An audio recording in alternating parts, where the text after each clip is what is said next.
মুসলমান ভাইয়েরা, 1 বছর 2 বছর এরকম করতে করতে 16 বছর হয়ে গেছে। বাইরের গোস্তাদের বয়স তখন 21-22 বছর। যুবক তো কল্পনা যুবক মানুষ। আমার ভাইরা রাত্রিবেলা অবস্থাতে শুয়ে আছে।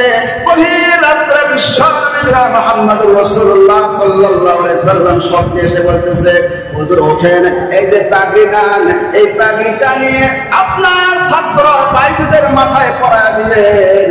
বাইজিদকে আল্লাহ রাব্বুল আলামিন সুলতানুল আরিফিন বানায় দিয়েছে। সুবহানাল্লাহ।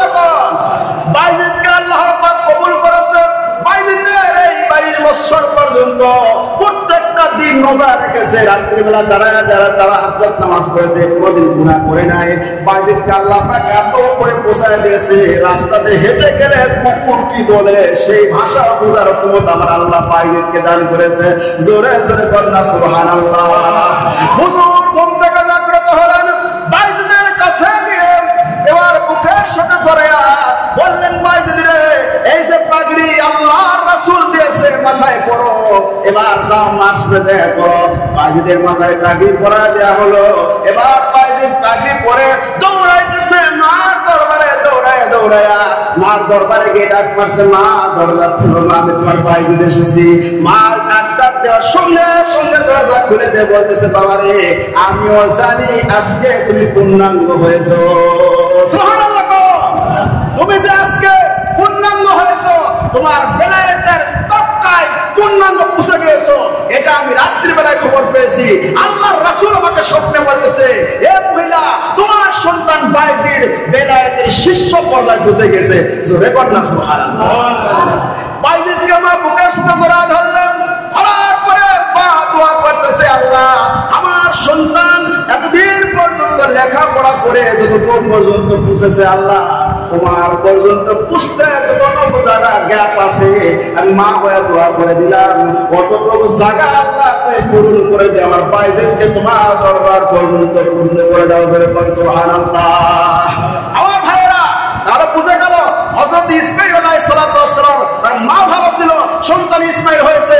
হাজরা ভালো ছিল, ইসমাঈল হয়েছে। বাইজিদের মা ভালো ছিল, বাইজিদ হয়েছে। হাসান হুসাইনের মা ভালো ছিল, ফাতেমা, এই কারণে হাসান হুসাইন হয়েছে।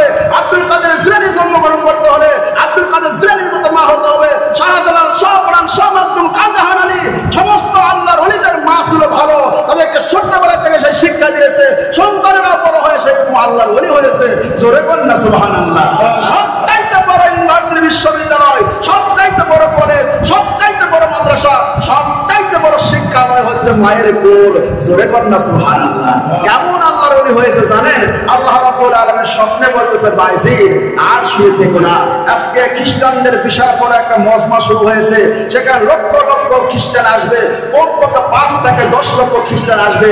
সেখানে তারা ইসলামকে মূলোৎপাটন করার জন্য, ইসলামকে দুনিয়ার থেকে শেষ করে দেওয়ার জন্য তারা ষড়যন্ত্র করবে। সেখানে তোমাকে যাইতে হবে। হে বাইজিদ, যদি তুমি একমাত্র একজনের মুসলমান থাকবে, আমি রব্বুল আলামিন তোমাকে দিয়ে সেখানে দ্বীনের বাতি জ্বালাবো। জোরে বলেন সুবহানাল্লাহ। স্বপ্নে বলতেছে, আল্লাহ, খ্রিস্টানেরা তো তাদের পোশাক আশাক সবকিছু আলাদা, কিন্তু আমাকে দেখলে তো তারা চিনতে পারবে। আমার মাথায় পাগড়ি থাকবে, গায়ের মধ্যে জুব্বা থাকবে এবং কি মুখের মধ্যে দাড়ি থাকবে, তারা চিনতে পারবে। আল্লাহ পাক বললেন, তাদের বেশভূষা পোশাক পরে তাদের মধ্যে প্রবেশ করো, তোমাকে দিয়ে আমি সেখানে বাতি জ্বালাইতে চাই। জোরে বল সুবহানাল্লাহ। এবার বাইজিদ বোস্তামী রহমাতুল্লাহ আলাইহি তাদের বেশভূষা পরে সকল খ্রিস্টানদের সেই মজমার মধ্যে চলে গেলেন।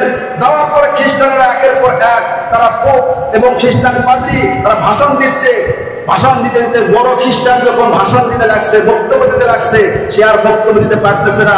সমস্ত খ্রিস্টানরা বলতেছে, হুজুর, আমাদের পীর সাহেব, আমাদের পোপ, আমাদের ধর্মশাসক, আপনি কেন কথা বলতে পারতেছেন না? কি হয়েছে?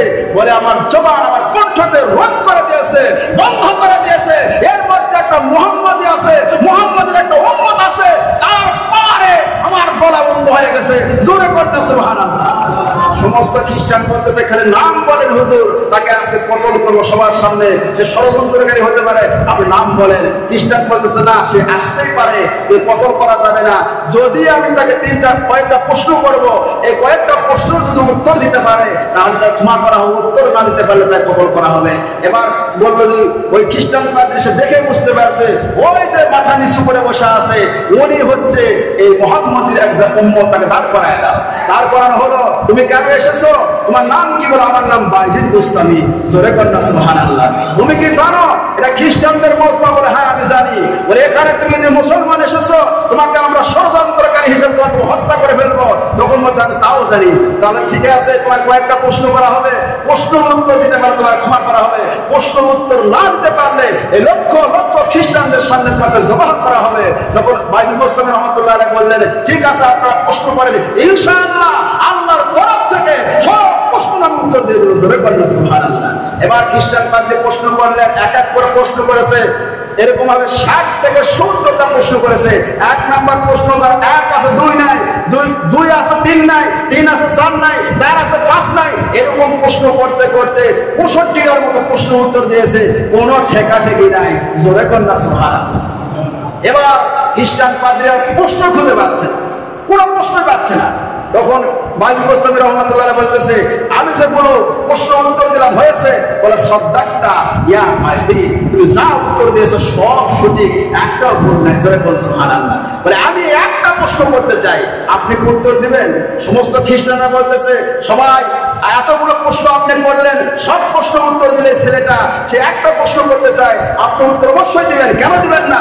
আপনি প্রশ্ন করেন। এবার বাইজিদ গোস্তামি রহমাতুল্লাহ আলাইহি বললেন জান্নাত এবং আসমানের চাবির নাম কি বলেন আপনি? জোরে বল সুবহানাল্লাহ। খ্রিস্টান মাথা নিচু করেছে, বাইজিদ গোস্তামি রহমাতুল্লাহ আলাইহি এরকম মাথা উঁচু করে মুস্কি মুস্কি হাসতেছে।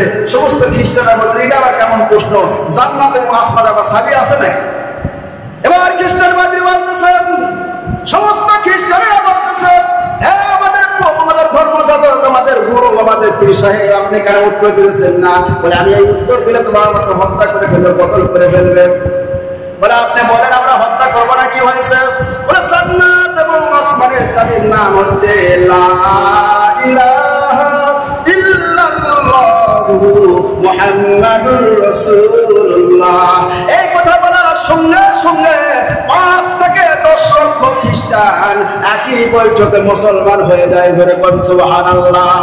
আমার ভাইয়েরা, বলার উদ্দেশ্য হলো সন্তানকে মানুষের মতো মানুষ করেন। ছোট্টবেলায় থেকে সন্তানকে আপনি হাফেজ আলেম না বানাইতে পারছেন, কিন্তু সন্তানকে ইলমের শিক্ষা দেন, ইসলাম শিক্ষা দেন, কোরআন শিক্ষা দেন, তাহলে দুনিয়াতে শান্তি থাকবেন, পরকালেও শান্তি থাকবেন। আর সন্তানকে ইলম শিক্ষা না দিলে, সন্তানকে আপনি যদি দুনিয়ার শিক্ষা দিয়ে থাকেন, আসমানের শিক্ষা দিলেন না, কোরআনের শিক্ষা দিলেন না, ভালো মন্দ কোন জিনিস বোঝার শিক্ষা দিলেন না, কয়দিন পর দেখবেন সেই সন্তানের জন্য আপনি মাথার ঘাম পায়ে ফেলে কষ্ট মেহনত পরিশ্রম করে সন্তানকে ধীরে ধীরে আপনি বড় করলেন।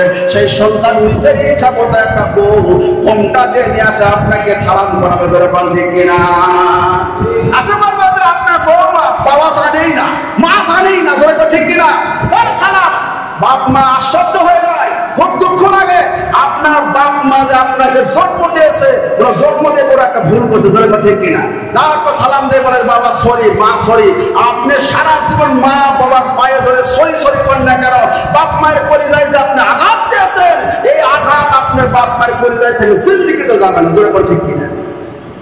হুজুর সাহেব বসে আছে, দুপুর দিন ভরে বসে আছে,